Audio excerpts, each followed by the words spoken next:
లేదు. అసలు చాలా మంది అడుగుతున్నారు, ఇంప్రూవ్మెంట్ కడితే మార్కులు పెరుగుతాయా, రీవెరిఫికేషన్ పెడితే మార్కులు వేస్తారా, ఇంక్రీజ్ చేస్తారా, రీకౌంటింగ్ పెడితే పాస్ చేస్తారా? ఎవరు అలా చెప్తారు మీకు? నాకు అర్థం కాదు.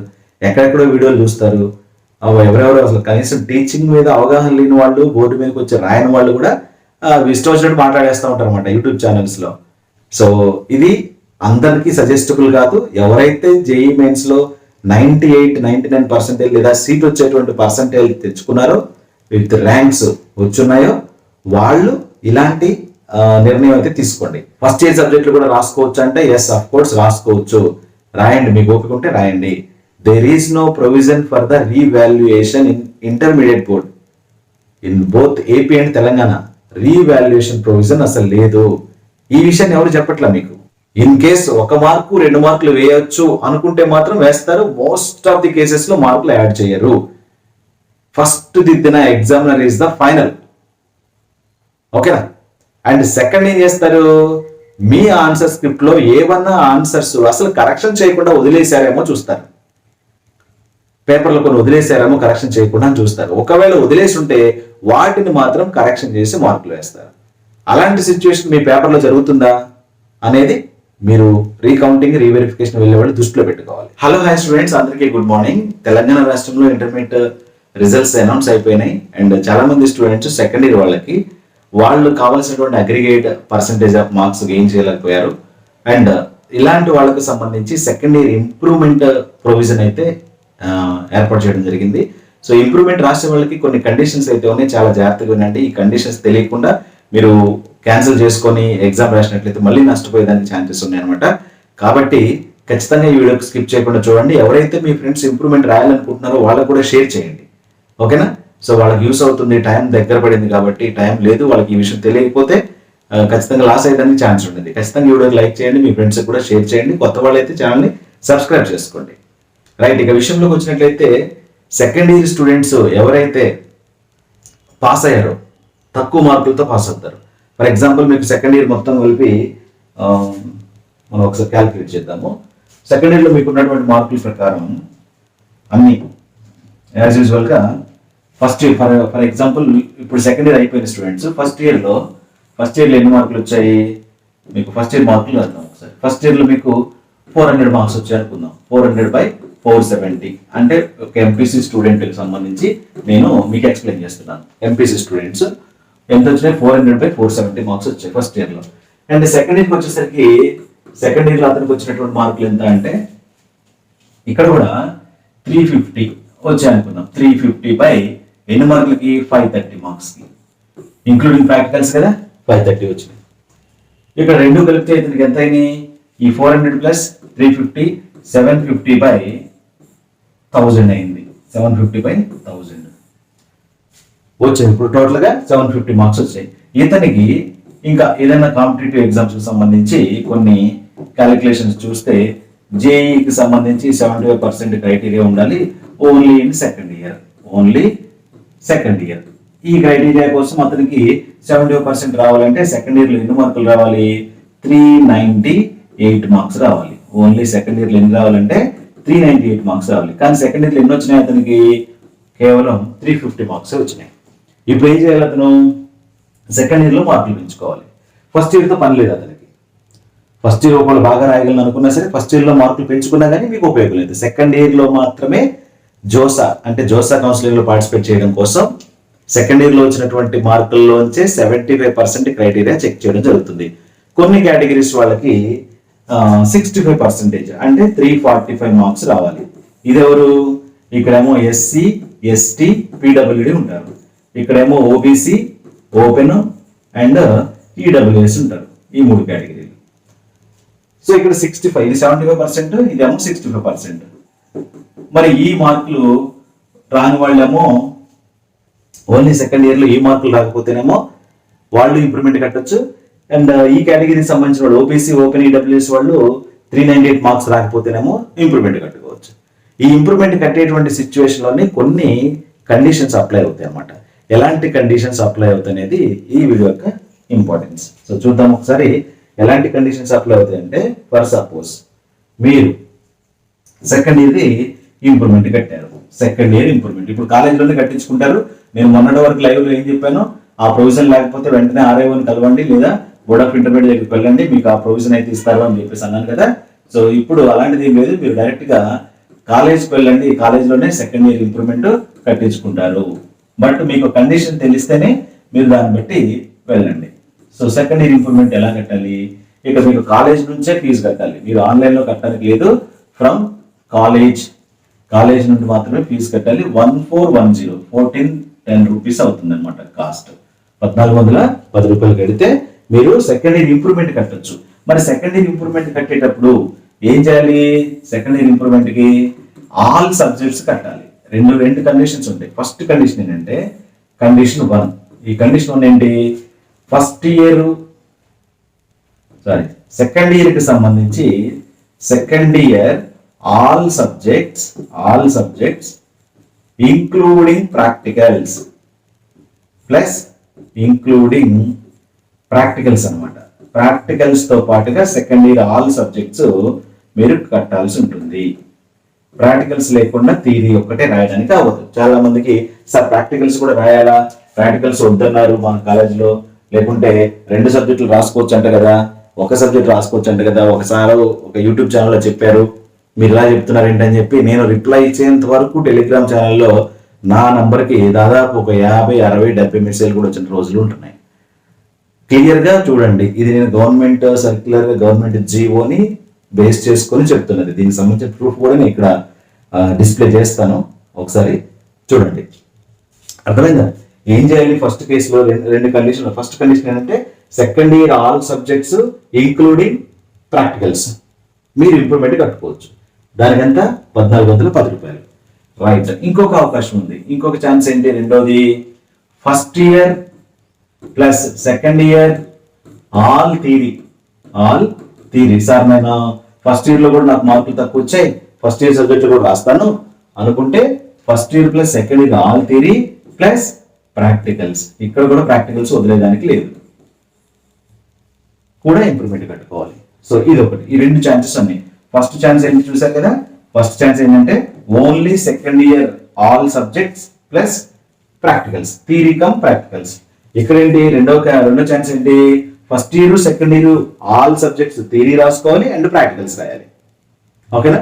ఈ కండిషన్ అయితే అప్లై అవుతుంది. సో ఇందులో ఏదో ఒకటి మీరు వెళ్ళండి. మీరు ఓన్లీ సెకండ్ ఇయర్ రాయగలను అంటే సెకండ్ ఇయర్ రాయండి, first year plus second year అయితే first year plus second year, only second year అయితే ఓన్లీ సెకండ్ ఇయర్ కట్టుకోండి, ఇంక్లూడింగ్ ప్రాక్టికల్స్. గుర్తుపెట్టుకోవాలి, ఇంక్లూడింగ్ ప్రాక్టికల్స్. మరి ప్రాక్టికల్స్ కోసం మళ్ళీ రికార్డ్ రాయాలా? Yes, of course. రికార్డింగ్ 4 మార్కులు ఉంటాయి కదా మీకు స్టిపులేటెడ్ గా, ఏదైతే physics record, chemistry record and botany zoology రికార్డులకు ఎన్నైతే మార్కులు ఉన్నాయో అన్ని మార్కులు మీకు రావాలి కాబట్టి రికార్డ్స్ మళ్ళీ సబ్మిట్ చేయాల్సి ఉంటుంది. లేదు రికార్డ్స్ రాసే టైం లేదు, నేను ఇప్పుడు రికార్డ్ రాయలేను, మరి ప్రాక్టికల్స్కి అలౌ చేస్తారా? ఎస్, ప్రాక్టికల్కి అలౌ చేస్తారు. రికార్డుకు ఉన్నటువంటి ఆ 3-4 మార్కులు ఏవైతే అవి తగ్గించి మీకు మార్కులు వేస్తారు. సార్ నాకు ఆల్రెడీ ప్రాక్టికల్స్ లో 30కి 30 వచ్చినాయి, రైట్, ఎంపీసీ స్టూడెంట్ కాబట్టి నాకు 60 వచ్చేసినాయి, మరి ఈసారి నాకు 60 మార్కులు వేస్తారా అంటే అలాంటిది ఏమన్నా చేయొచ్చు, ఎక్కిపోవచ్చు, చెప్పలేము. మరి ప్రాక్టికల్స్ ఎక్కడ రాయాలి సార్ అంటే మా కాలేజీలోనే జరుగుతాయా లాస్ట్ ఇయర్ లాగా అంటే అది కూడా చెప్పలేము. లాస్ట్ ఇయర్ లాగా ప్రాక్టికల్స్ ఒక్కళ్ళకి మిమ్మల్ని ప్రాక్టికల్ ఎగ్జామినేషన్ లో కూర్చోబెట్టాలంటే మీకు ఒక ఎక్స్టర్నల్ ఎగ్జామినర్ రావాలి, అక్కడ దానికి సంబంధించి ఒక ఇంటర్నల్ ఉండాలి అండ్ ఒక సిఎస్ ఉండాలి, ఇంతమంది ఏర్పాటు చేయాల్సి ఉంటుంది అనమాట. అందుకని ఏం చేస్తారు, ప్రాక్టికల్ ఎగ్జామినేషన్స్ క్యాన్సిల్ చేసుకునే వాళ్ళు తక్కువ మంది ఉంటారు కాబట్టి ఒక జిల్లా మొత్తం మీద 2-3 ఉంటారు. ఆ 2-3కి ఎక్కడ చేస్తారంటే ఆ జిల్లా కేంద్రంలో ఉన్నటువంటి నోడల్ కాలేజ్ ఏదైతే ఉంటుందో, DIEO, district intermediate education officer, ఎవరైతే నోడల్ ప్రిన్సిపల్ గా ఉన్నారో ఆ కాలేజెస్ లో మీకు ప్రాక్టికల్ కండక్ట్ చేయడం జరుగుతుంది. ఏ సెంటర్ ఏంటనేది మీ హాల్ టికెట్ వచ్చినప్పుడు తెలుస్తుంది. అప్పుడు ఆ సెంటర్కి వెళ్ళి ప్రాక్టికల్ ఎగ్జామినేషన్స్ కి అటెండ్ అయితే సరిపోతుంది. ప్రాక్టికల్ ఎగ్జామినేషన్స్ ఎప్పుడు రాయాలో కూడా మీకు టైం టేబుల్లో నేను ఎక్స్ప్లెయిన్ చేశాను నిన్న. ఓకే, స్కెడ్యూల్లో పెట్టాను, ఒకసారి చూడని వాళ్ళు ఉంటే చెక్ చేసుకోండి. ఇది అనమాట. ప్రాక్టికల్స్ ఖచ్చితంగా అటెండ్ అవ్వాల్సిందే. థియరీ ఒకటే రాసుకుంటాను, లేదా సార్ నాకు అదేంటి నేను సాంస్క్రిట్ ఒకటే నాకు తగ్గింది, ఓకే, అండ్ ఇంగ్లీష్ ఒకటి తగ్గింది, ఆ 2 రాసుకుంటాను, మిగతాన్ని బాగానే వచ్చినాయి సార్ అంటే కలవదు. అంతే కదా, జనరల్ గా ఆప్షనల్ సబ్జెక్ట్స్ అందరూ చేస్తారు, బై చేస్తారు, 75 చేస్తారు, 60 చేస్తారు. బట్ సాంస్క్రిట్ వచ్చేసరికి టైం లేక సాంస్క్రిట్ సరిగ్గా చేయరు, 50 మార్కులు 60 మార్కులు వస్తాయి అవుట్ ఆఫ్ 100. ఇంగ్లీష్ కూడా సరిగ్గా చేయరు, 50-60 వస్తాయి అవుట్ ఆఫ్ 100. మరి ఇలాంటి వాళ్ళు ఎక్కడ ఇంప్రూవ్మెంట్ చేసుకోవాలి అంటే ఆ 2 సబ్జెక్టులే. మరి మిగతా ఆల్రెడీ అవుట్ ఆఫ్ మార్కులు వచ్చినాయి కదా, అవి కూడా ఎందుకు సార్ ఇంప్రూవ్మెంట్ అంటే అది రూల్ లేదు. అట్లా ఇండివిజువల్ సబ్జెక్ట్స్ కట్టుకొని రాసేటువంటి రూల్ లేదు. So you have to pay all theory subjects and including with practicals. First year second year all theory రాయాలి ప్లస్ ప్రాక్టికల్, అదొక ఆప్షన్ ఉంది. లేదు సార్ నేను ఓన్లీ సెకండ్ ఇయర్ రాస్తాను ఇంక్లూడింగ్ ప్రాక్టికల్స్ అంటే అదొక ఆప్షన్ ఉంది. ఓకే, సో ఈ రెండింటిలో ఏదో ఒకటి చూస్ చేసుకొని రాయాలి. ఇక్కడ ఇంకొక కండిషన్ ఉంటుంది మళ్ళీ. ఆ కండిషన్ ఏంటంటే అంటే చూడండి, ఇప్పుడు మీరేంటి, నా ఉద్దేశం ప్రకారం సెకండ్ ఇయర్ ఇంప్రూవ్మెంట్ కట్టారు. సో సెకండ్ ఇయర్ ఇంప్రూవ్మెంట్ కట్టిన తర్వాత ఏం జరుగుతుందో చూద్దాం. నాకు ఫస్ట్ ఎప్పుడు మార్చిలో ఎగ్జామ్ రాశాం కదా, మార్చిలో ఎగ్జామ్ రాసినప్పుడు మీకు వచ్చిన మార్కులు రాస్తాను. మార్చిలో తెలుగు ఎన్ని మార్కులు వచ్చినాయి? 60 మార్కులు వచ్చినాయి అనుకున్నాం. ఇంగ్లీష్ 60 మార్కులు వచ్చినాయి. Maths 2A 65, maths 2B 70, physics 30, chemistry 25 వచ్చినాయి. అన్ని పాస్ అయ్యారు. ఇప్పుడు ఏం చేయాలనుకుంటున్నారు మీరు? ఇంప్రూవ్మెంట్ రాయాలనుకుంటున్నారు, అంతేనా? సో ఇంప్రూవ్మెంట్కి ఏం చేశారంటే ఆల్ సబ్జెక్ట్స్ కట్టారు. ఈ ఆల్ సబ్జెక్ట్స్ మళ్ళీ ఎగ్జామ్ రాయాలి మీరు, ఇంక్లూడింగ్ ఏంటి? ప్రాక్టికల్స్. ఈసారి రాసేది ఎప్పుడు? మే కానీ జూన్ కానీ రాస్తారు.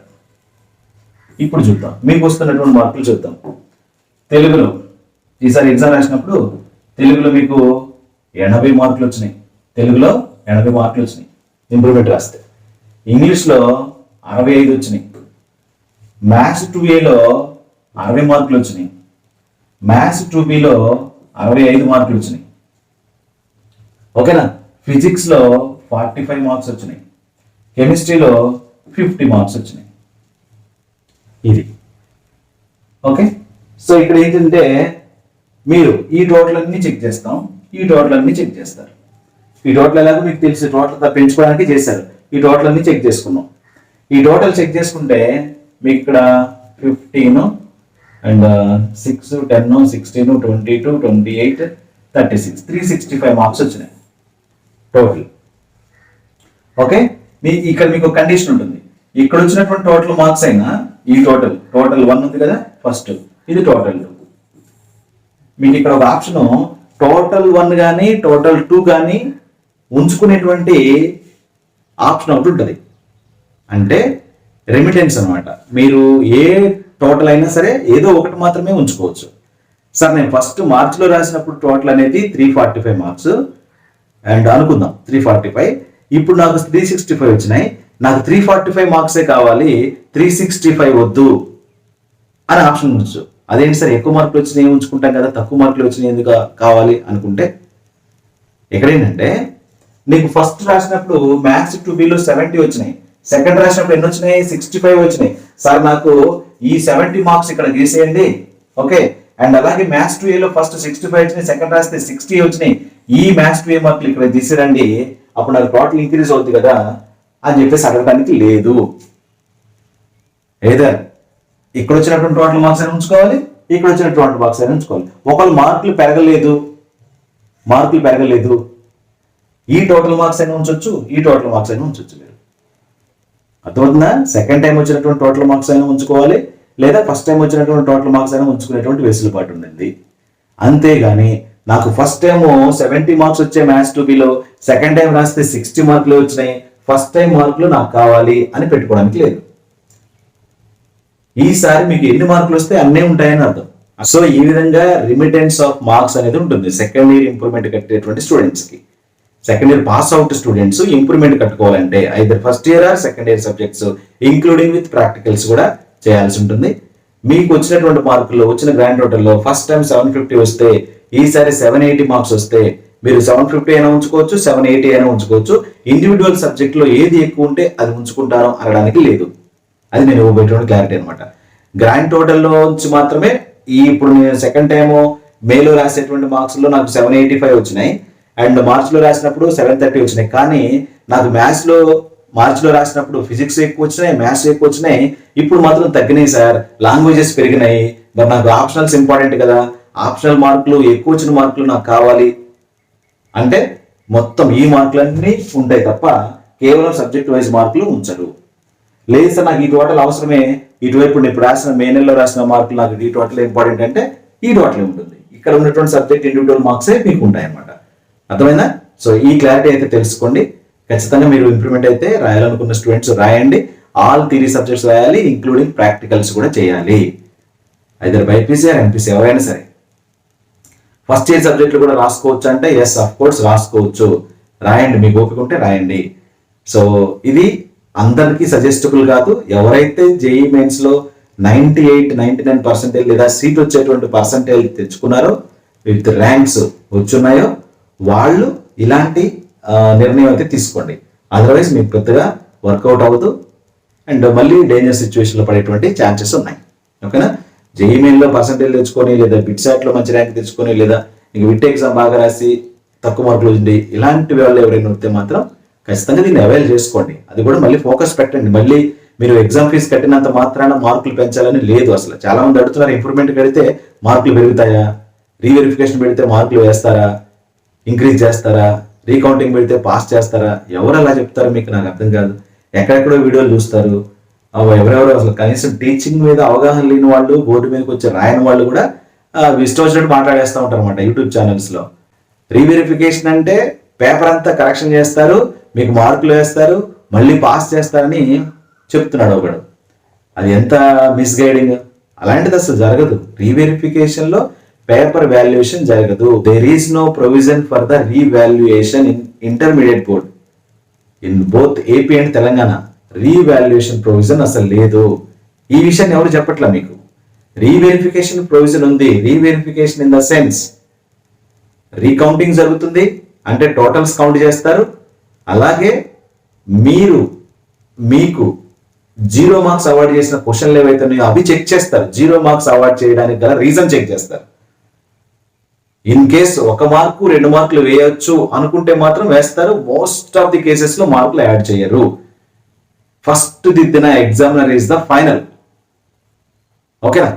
అండ్ సెకండ్ ఏం చేస్తారు, మీ ఆన్సర్ స్క్రిప్ట్ లో ఏమన్నా ఆన్సర్స్ అసలు కరెక్షన్ చేయకుండా వదిలేశారేమో చూస్తారు. పేపర్లో కొన్ని వదిలేశారేమో కరెక్షన్ చేయకుండా చూస్తారు. ఒకవేళ వదిలేసి ఉంటే వాటిని మాత్రం కరెక్షన్ చేసి మార్కులు వేస్తారు. అలాంటి సిచ్యువేషన్ మీ పేపర్లో జరుగుతుందా అనేది మీరు రీకౌంటింగ్ రీవెరిఫికేషన్ వెళ్ళే వాళ్ళు దృష్టిలో పెట్టుకోవాలి. రీకౌంటింగ్ అంటే కేవలం కౌంటింగ్ మాత్రమే జరుగుతుంది. లోపల వేసిన మార్కులు బయట ఓఎంఆర్లో వేసిన మార్కులు టాలీ అవుతున్నాయా లేవా, దట్స్ ఇట్. రీవెరిఫికేషన్ అంటే మార్కులు టాలీ చేయడంతో పాటుగా 0 మార్కులు అవార్డు చేసిన ఆన్సర్లన్నీ చెక్ చేస్తారు. అండ్ దెన్ మీ ఆన్సర్ స్క్రిప్ట్ లో కరెక్షన్ చేయకుండా ఉన్నటువంటి ఆన్సర్స్ ఏమన్నా ఉన్నాయో చెక్ చేస్తారు.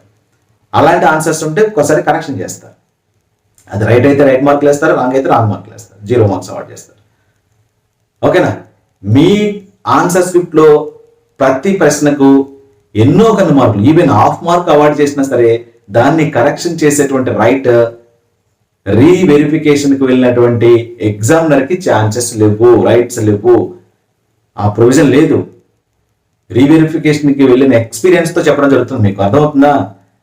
వేరే వాళ్ళు కరెక్షన్ చేసిన పేపర్ని నేను మళ్ళీ జస్టిఫై చేయలేను, జడ్జిమెంట్ ఇవ్వలేను. అర్థమైందా? ఇలాంటి కండిషన్స్ గుర్తుపెట్టుకొని మీరు టెంప్ట్ అవ్వకుండా ఎవరు చెప్తే వాళ్ళ మాటలు వినేసి, సార్ మీరు రాంగ్ చెప్తున్నారు, వేరే వాళ్ళు ఇలా చెప్పారు, ఫలానా ఛానల్ ఇది చెప్పారు, ఇదిగోండి ఈ వీడియో లింక్ ఒకసారి చూడండి ప్లీజ్, 2.30 సెకండ్లో ఇక్కడ ఉంది, టైమింగ్ కూడా పెడుతున్నారు నాకు. నేను జెన్యున్ గా చెప్తున్నాను, వినండి. అలాంటిది ఎక్కడా లేదు. రీవాల్యుయేషన్ ప్రొవిజన్ ఎక్కడా లేదు, గుర్తుపెట్టుకోండి. ఓకేనా? Right, thank you.